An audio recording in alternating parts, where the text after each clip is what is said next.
धन्य है वो मानव शरीरधारी प्राणी जिनको अब बिचली पीढ़ी इस कलयुग के मध्य में, बिचली पीढ़ी के समय में आपका जन्म है। उससे भी पुण्यकर्मी वो प्राणी हैं जिनको सतलोक आश्रम बरवाला जिला हिसार हरियाणा के अंदर आने का सुअवसर प्राप्त हुआ। पुण्यात्माओं, आप तो बालक हैं, बच्चे हो, आप विद्यार्थी हैं। टीचर को पता होता है कि जो बच्चे इतनी श्रद्धा से और ये पढ़ाई शिक्षा ग्रहण कर रहे हैं, इनका भविष्य कितना उज्जवल है। तो आपके भविष्य का दास को पता है।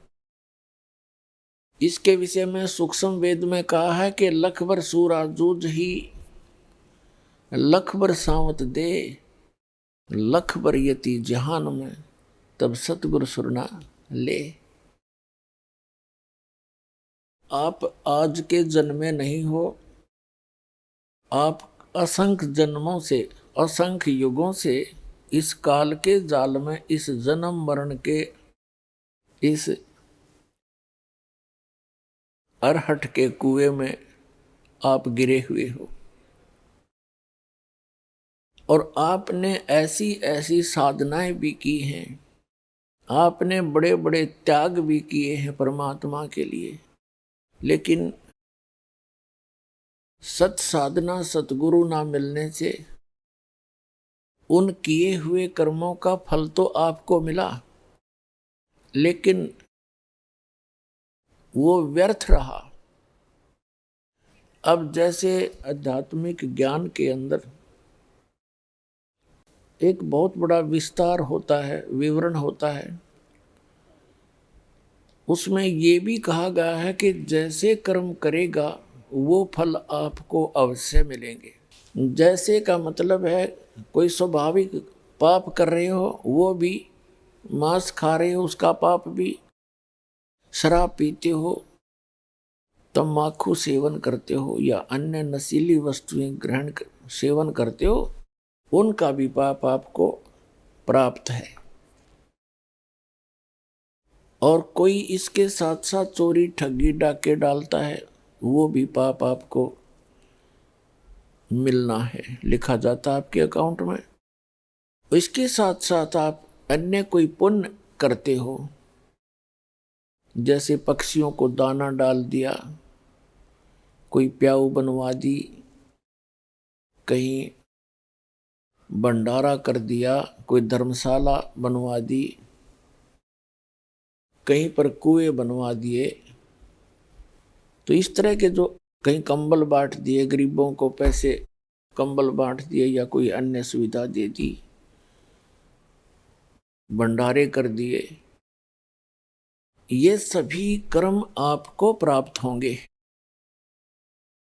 क्योंकि आपका किया कर्म परमात्मा रखता नहीं। जैसे करोगे वैसा ही मिलेगा। कब तक? जब तक सतगुरु नहीं मिलते। जब सतगुरु मिल जाते हैं फिर आपको आपका शुभ शुभ मिलेगा, अशुभ नहीं मिलेगा। अशुभ को वो खत्म कर देते हैं, कैंसिल कर देते हैं जो सतगुरु होते हैं। और सतगुरु केवल एक ही होता है पृथ्वी पर, एक समय में। वो समय निर्धारित होता है, बीच में परमात्मा स्वयं भी आते हैं, ज्ञान दे जाते हैं, आपको परमात्मा में श्रद्धा आपकी बना जाते हैं। जैसे 600 वर्ष पहले परमेश्वर आए थे, उससे पहले भी प्रत्येक युग में आते रहे हैं, लेकिन हम भगवान को समझ नहीं सके, उनको पहचान नहीं सके, क्योंकि हम स्वयं सुखी थे। और ये सुख इतना हानिकारक है भक्ति मार्ग में। परमात्मा कहते हैं सुख के माथे पत्थर पड़ो, जिसते नाम हृदय ते जावे, और बलिहारी उस दुख के जो पल पल नाम रटावे। कि ऐसा सुख भी ना दिए परमात्मा तेरी याद भूल जा, ऐसा दुख बनाए रखना दाता तेरी भूल ना पड़े।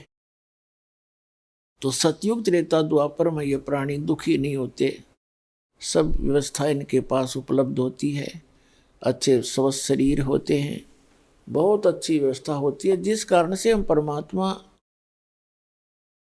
को भजते अवश्य हैं, लेकिन जो साधनाएं हम कर रहे होते हैं उन्हीं से हम सोच लेते हैं कि जो वर्तमान में सुख सुविधाएं, पुत्र प्राप्ति या कोई अन्य सुख हो रहा है, इन साधनाओं से हो रहा है। लेकिन वो साधना उस दिन भी गलत थी, आज भी गलत है। वह आज तो आपको पता ही लग गया। और अब ये समय है जो मोक्ष होगा। अब से पहले आप केवल अपना किया कर्म ही प्राप्त करते रहे। ठीक है, जो साधना भक्ति शास्त्र अनुकूल, जैसे परमात्मा आए थे 600 वर्ष पहले, केवल उन्होंने प्रथम मंत्र ही दिया था, वो भी केवल 5 नाम का, जो आपको दिए जाते हैं बीच बीच के जो 5 नाम है। वो एक ग्लूकोज है, ग्लूकोज है, और उस ग्लूकोज से स्वस्थ नहीं होता प्राणी, रोग नहीं कटता, लेकिन शरीर खराब नहीं होता, उससे कुछ सहारा मिलता रहता है।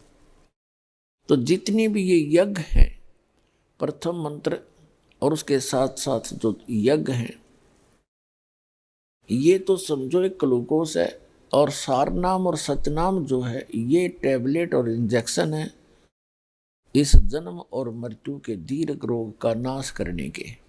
ये प्राप्त नहीं थे अभी तक किसी को। कुछ एक महापुरुषों को प्राप्त हुए, उनको आदेश नहीं था आगे उन मंत्रों को किसी को बताने का। कारण क्या था कि पिछली पीढ़ी तक, अब इस समय तक ये रहस्य गुप्त रखना था परमात्मा ने, नहीं तो काल का दाव लग जाता। ये नकली संत भी यही नाम देते फिरते, उनसे लाभ होना नहीं था, तो परमात्मा के बच्चे काल के जाल में फंसे रह जाते। आदरणीय नानक साहिब जी को ये मंत्र मिला था, सतनाम भी सारनाम भी। उन्होंने किसी भी अपने अनुयायी को, शिष्य को वो मंत्र नहीं दिया सतनाम। ये पूरा सिख समाज इसका प्रमाण है। उनको किसी के पास भी सतनाम नहीं है। एक बार उन्होंने जानबूझकर मर्दाना और बाला के सामने उच्चारण किया था, जब वो लंका देखने के लिए समुद्र के ऊपर से चल रहे थे। मर्दाना ने गलती से सतनाम का जाप शुरू कर दिया था, नानक साहिब जी की नकल करते हुए। वो समुद्र में डूबते बच्चे। उसके बाद नानक जी ने उसे कहा था कि मर्दाना, आज के बाद ये मंत्र मत जपना। उस डर से पूरा सिख समाज उस मंत्र के आसपास भी नहीं गया, किसी को पता भी नहीं लगने दिया उन महापुरुषों ने, आने वालों ने। कारण ये था, उनको ये डर था कि कहीं कोई सिख इस मंत्र का जाप कर ले और गुरु नानक देव जी की आज्ञा की अवहेलना होने से वो पापी अपराधी दोषी ना हो जाए। उनका कारण क्या था, अब आपके समझ में आवेगी वो क्यों छुपाया था। ये सतनाम का जाप उच्चारण करने का नहीं है, लेकिन नानक साहिब जी ने जानबूझकर उच्चारण किया कि इनमें से कोई न कोई सा नकल जरूर करेगा और उसको झटका लगेगा और आने वाले समय में एक बैन लग जाएगा। तो पुण्यात्माओं, वो महापुरुषों बैन लगा गए थे। अब इस दास को भेजा है इस बैन को तोड़ने के लिए, उन्हीं परमात्मा के आदेश से।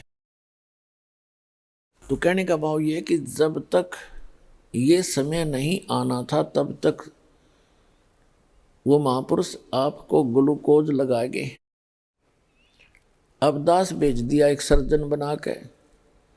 अब इस ग्लूकोज तो लगाना ही लगाना, साथ में वो कंप्लीट ट्रीटमेंट होगा, आपका रोग जन्म मरण का कट जाएगा, आप सदा के लिए मोक्ष प्राप्त कर लोगे।